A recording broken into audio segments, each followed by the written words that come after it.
E3 zit erop. Het is gepasseerd. Derde dag. Ja, de laatste dag. De derde dag. De laatste dag, de derde dag. We zijn allemaal moe, maar voldaan. Ja. Het was een leuk feestje gisteren. Leuke feestjes. Ja. Niet zoveel geslapen, maar het maakt niet uit. En dan hebben we echt vandaag weer heel veel games gezien. Yes. Sunset Overdrive even gespeeld op de Microsoft booth. Ik vind het een van de beste Xbox One titels van het najaar. Misschien is het eigenlijk de enige Xbox One exclusive van het najaar, aangezien dat alles doorgeschoten is naar 2015.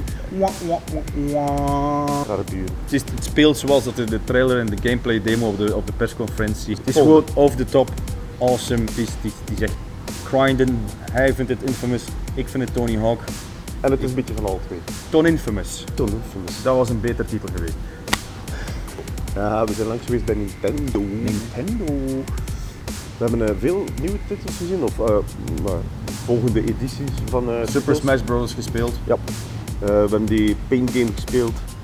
De naam ontsnapt me, want het is zo'n soort van multiplayer game waarbij dat je met 2 teams het level zoveel mogelijk moet verven. Kleuren. Ja, kleuren. Roze. In het roze inderdaad. Nee, dat is wel een coole game. De reden waarom we eigenlijk naar Nintendo getrokken waren was voor die Skylander variant. Sorry, never mind us. Just recording some stuff. Amiibo is het antwoord van Nintendo op Disney Infinity en Skylanders. Dus en ik vind het nu al epic. Feit, de figuurtjes zijn echt mooi uitgewerkt, we hebben ze gezien. En zo'n kleine Mario. Ik vind het een collectible. Ik zou ze gewoon allemaal gewoon op mijn. Moest ik een haard hebben en een schaal, dan zet ik ze allemaal op. Ja. Maar ik heb dat niet. Dus wat gaan we doen? We gaan een haard met z'n in het appartement. Dus dat gaat alle games die eigenlijk gaan uitkomen, alle first party Nintendo games, die gaan gebruik maken van de Amiibo figurines. Yes. En dan uiteindelijk zijn we beland op de stand van Ubisoft. Ja. Daar hebben we een demo gekregen, offhand, van de nieuwe Assassin's Creed Unity. Ja. Dat is vooral heel onder de indruk, opnieuw de graphics. Vooral het feit dat de omgevingen realistischer zijn, niet alleen in de kwaliteit, maar ook vooral de ruimte waarin dat is speelt. In alle vorige Assassin's Creed's werden eigenlijk alle ruimtes een beetje samengedrukt, om u de indruk te geven dat het heel snel aan het klimmen was. Nu hebben ze het allemaal veel realistischer aangepakt. Je kunt ook in veel meer ruimtes en die ruimtes staan direct vol met mensen. En dat is ook een van de sterke kanten van de nieuwe Assassin's Creed. Ze kunnen nog meer mensen in de omgeving pompen. Ik heb er ook staan op letten tijdens de demo, dat die mensen juist aan het doen waren, terwijl dat die kerel aan het babbelen was, er echt specifiek op gelet. En er is een goede integratie van de mensen die uit de straat komen en op een plein komen. Ik vond het biologerend, met een moeilijk woord uit te leggen, biologerend. Op een gegeven moment zat hij zo op een dak aan het kijken naar een executie en dan zag je inderdaad op een marktpleintje 100, 200, 300, 400 NPC. Ze kunnen blijkbaar tot 5000 mensen tegelijk op je scherm. Ja, dat beweren ze toch, maar dat hebben we nog niet gezien. Ja. Ze willen terug naar dat gevoel waarin in de laatste Assassin's Creed was je gewoon echt supermachtig. Je was een ubermoordenaar, een seriemoordenaar, eigenlijk kon niemand je koud maken. Zo simpel was het. Je liep over de daken, iedere wachter die je tegenkwam die maakte je dood. Vechten was geen uitdaging. Nu hebben ze een nieuw fighting system met betere counterattacks. Geïntegreerd.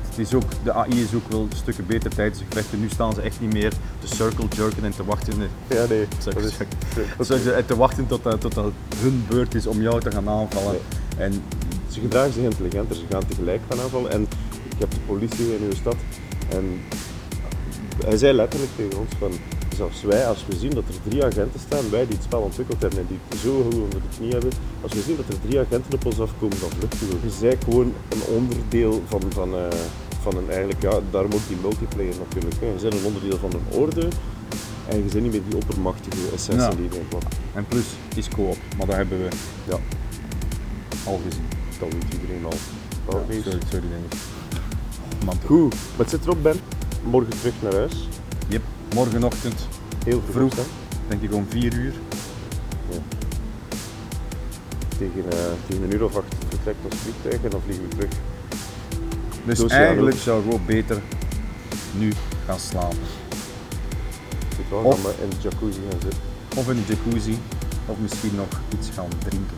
Onze laatste avond in L.A. Dan moet je van profiteren. Mensen, we zien aan de andere kant van het dossier. We brengen geen verliefd mee. Ja, Ulder. Ik ben van Gaan. Ik weet nu dat dat hoogte hebt. Ik heb niet allemaal van de West-Vlaanderen zijn, hè, kameraad? Ja, dat is wel. We hebben geen souvenirs mee. Nee. We kunnen allemaal de pot op. We zien jullie volgende week. Hallo iedereen, hallo Davies. Hallo iedereen, ik sta hier met James en Joel van Borderlands the Pre-Sequel. Guys, how are you doing? Doing great. Thanks for having us. That's good. Yeah, we finished each other's sandwiches. I mean sentences. So, what are you guys showing on the E3? So we're showing a new map from Borderlands the Pre-Sequel. We're on the moon, and we're taking our players to a place called the Outlands Spur, which is where there's this big mining facility that has this liquid methane, which is very cold, and we're going to use it to freeze a river of lava so that we can cross it to get to the Drakensberg, which is a ship in the background. As you're going through the map, you'll see it just hanging back there, and that's your ultimate goal for this particular mission. How come they are on the moon? You know, when we were wrapping up our work on the Tiny Tina DLC, we were going through a lot of the fan feedback, you know, on places that they wanted to go, things they wanted to do. And one of the most common requests was, when are we going to the moon? And we thought, well, this is a great idea. We should totally do this. And we happen to have just recently met the guys from 2K Australia, and we just kind of started talking about it. Yeah, from the outset when we started working on the game with Gearbox, that was the one directive: go to the moon. And this just opened the door for us. You know, it's a new game, so it needs to be a new location. We really wanted to let players, you know, go somewhere other than Pandora, and they're going to go to the moon and the Moonshot facility. And going to the moon allowed us to think about these moon promises, what players would expect. And the first one for us was low gravity. You know, we wanted to make sure that we had a low gravity system that went across the entire game. The skills interacted with it, the enemies interacted with it. So you can do these massive jumps much further than you can in any other Borderlands game. You can also slam down to the ground, do this area of effect attack. You can use the oxygen tanks on your back to actually boost yourself to jump further along, or to even go higher as well. And Handsome Jack is back. Yes. In fact, this is actually before he's even Handsome Jack. Right now, he's just Jack. This is before he had whatever happened to his face. This is before all of that. This is actually when Jack is actually just a regular employee at Hyperion. So this is before he's even the CEO. He's just this sort of middle manager guy that's trying to help out a bunch of people, trying to be a good guy. And what we're going to show over the events of the pre-sequel is like this transformation events that turn him into the sort of monster that he is in Borderlands 2. So let's talk about the new characters. Yeah, so the two playable characters we're showing here at E3 are Wilhelm and Athena. And people will probably remember these. Athena was in the Secret Armory of General Nox DLC for Borderlands 1. Wilhelm was the first big boss he fought in Borderlands 2. It was his head on top of this crazy big loader. But because this is set before Borderlands 2, you actually start with Wilhelm just as a man. And as you level him up and go down his skill tree, you have the opportunity to start augmenting him to turn him into that robot he was in Borderlands 2. Yeah, we also have a recurring character, which is Athena. Some fans were first introduced to her in Borderlands 1 in the General Nox DLC. She's supposed to be kind of like one of the ultimate assassins. And her skills focus on an energy shield called a kinetic aspis. This shield will absorb attacks from the enemies that you can chuck back at them to do massive amounts of explosive damage. So one last question. What about Borderlands on next gen? I think Borderlands Next Gen would be really awesome. I mean, obviously there's even more that we can do on those consoles, right? But right now we're just focusing on completing it on the current current generation of Xbox 360 and PlayStation 3. But I think that's a really great idea. I hope that we can do it at some point. We staan hier op de Nintendo stand samen met Valerie van Nintendo. Natuurlijk, logisch, gezien we op de Nintendo stand staan. Nintendo heeft heel veel aangekondigd dit jaar. Ja, we hebben zowel franchises die al bekend zijn bij Nintendo, hebben we in een nieuw jasje gestoken. Dus op die manier zijn er verschillende games aangekondigd, zoals Yoshi's Woolly World, een Yoshi game die helemaal in wol is opgebouwd. Er is een nieuwe Kirby game aangekondigd. Er is dus inderdaad een nieuwe Zelda aangekondigd. Ik vond dat die er fantastisch goed uitzag. Sorry dat ik u onderbreek, maar die zag er echt fantastisch goed uit. En inderdaad ook een nieuwe IP, die heet Splatoon. En Splatoon is eigenlijk een game waarin dat je kan wisselen tussen je personage en een inktvis. En de bedoeling is om tegen andere spelers het domein af te bakenen met inkt. En Mario Maker? Het is inderdaad een project waar dat Mr. Miyamoto mee bezig is. Hij is bezig met een aantal verschillende projecten die de gamepad van de Wii U op nieuwe manieren gaan gebruiken. En eentje daarvan is inderdaad Mario Maker, waarin dat je je eigen Mario levels kan gaan creëren. Nintendo gaat de Skylanders Tour op, mag ik dat zeggen? Een beetje, ja. Nintendo gaat inderdaad ook figurines gaan uitbrengen van onze characters. En deze gaan Amiibo heten. Dus er komt een Mario Amiibo, Luigi, Kirby. De eerste game waarin dat deze gebruikt zullen worden is Super Smash Bros. Het verschil is dat deze characters niet enkel in Super Smash Bros. Bruikbaar zullen zijn, maar ook in hele andere Nintendo games. Bijvoorbeeld in Mario Kart 8 zullen die ook bruikbaar zijn. En ook in een aantal andere games die gisteren zijn aangekondigd. Maar hoe werkt het? Moet je het op een basisstation zetten? Je plaatst ze eigenlijk gewoon op je Wii U gamepad. Zo maken ze contact met de game en verschijnen ze ook op je scherm. Ik denk dat we nu wat games gaan spelen beneden op de beurs. Wat is er allemaal speelbaar? Er is een hele reeks games speelbaar, maar we kunnen anders al starten met Super Smash Bros. Voor Wii U. Ik vind dat geen slecht idee. Gaan we tegen elkaar spelen? Oké.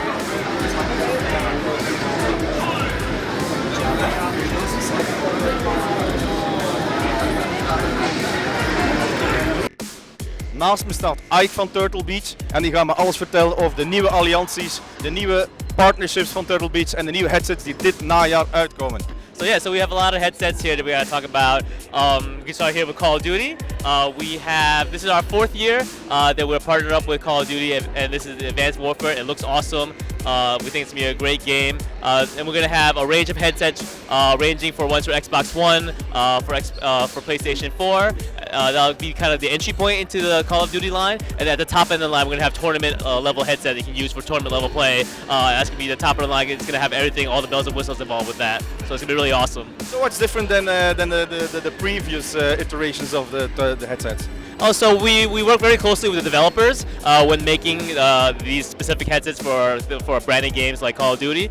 So we go back and forth. Our engineers talk to the audio dev guys with Sledgehammer to make sure that the game sounds right for these headsets, right? So there's a lot of back and forth, a lot of collaboration. So it's really cool to have that partnership. Star Wars headset. I want one. Yeah, you should get one, definitely. But what else is there to say? There's not much to say about Star Wars. It's Star Wars, right? These headsets aren't tied to any specific game in particular, although Battlefront does look very cool. But, you know, Episode 7 is right around the corner next year. We're all very excited about that. And there's going to be a movie coming out every other year after that, which is pretty awesome. So we're very happy to be partnered up with Star Wars to do licensed products for them. This headset is pretty much going to be just the first step into the licensed products for Star Wars. So we'll be taking it from there to see how it goes. But the Star Wars headsets that we have, they work on PC, Mac, and mobile as well. It's a brand new design for us, really, really lightweight, and you can also customize the look of the headset. So with this first headset, we'll also be including a additional speaker plate that has Darth Vader on it as a optional design. So it's really, really cool. How much do they cost? They were retailing for $59, I believe. I see some PlayStation headsets. That's the one that's missing in my collection. Well, then we have just the thing for you. So at the show at E3, we announced 2 new headsets for PlayStation 4. We have the Stealth 400 and then the Elite 800. So the Stealth 400 is a completely wireless stereo headset for PlayStation 4. Really easy to use. Plug it into the console and you're good to go. Really, really clear. We developed brand new Wi-Fi technology, so you have less audio interference, no dropouts or anything like that, so the audio is crystal clear. It's got some nice presets on it as well. And it's going to retail at US $99. So at the very, very top of the line is the Elite 800. That's going to be pretty much the top tier. It's using a brand new visual design. It's got speaker plates on it, so you can customize the look of it. It's using this is a surround sound headset, so it's using DTS Headphone X technology for surround sound. A lot of cool stuff that we can do with that in terms of getting different modes. You can have movie modes, music modes, and one specifically for game as well. So there's a lot of different things we do with the audio imaging of how you hear the surround sound in your head. It's got active noise cancellation, so you can use it on the go as a mobile headset as well. So if you're traveling on a plane and you're listening to your Bluetooth, it's going to sound awesome. Rechargeable battery, it's got a charging station. Anyone that buys an Elite level headset gets enrolled in our Elite program. We get some nice cool bonuses and perks like extended warranty, a dedicated support line, a t-shirt that has the Elite level logo on it. A lot of cool stuff in terms of info, product news, and discounts and deals as well. This one is my favorite. Titanfall headset for Xbox One. Yeah. So it actually came out at the beginning of this year, well, kind of towards March was when the Titanfall Atlas released. It's doing very well. It's a branded Titanfall headset called the Atlas. It actually also works on Xbox 360, Xbox One, and PC. So it's actually the first headset to be able to do all those platforms in one headset, and I think it still remains that to this day. So that's a really cool headset. New to this show, we announced the X01 and then the Stealth 500X. So both brand new designs. The X01 is a wired stereo headset. We're including a brand new adapter that we're making this time. The Atlas actually used a Microsoft adapter that Microsoft made themselves, right? So since we're now making our own adapter for this model, we can include some features on it that weren't included in the past, such as mic monitor and bass boost.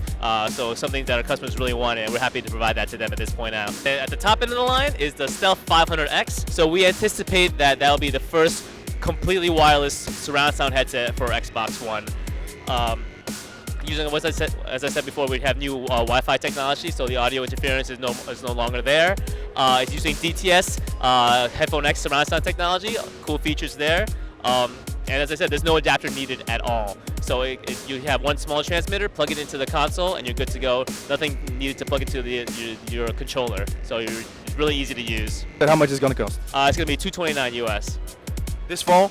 This fall. Okay. Thank you. We staan hier op de stand van Turtle Beach en we mogen eigenlijk aan een van onze kijkers een draadloze PlayStation 4 headset van Turtle Beach weggeven. Zomaar. Het enige wat je moet doen is deze video liken, comment achterlaten, sharen mag ook. En dan pikken wij er één winnaar uit die deze headset als eerste, denk ik, van Europa krijgt. Doen!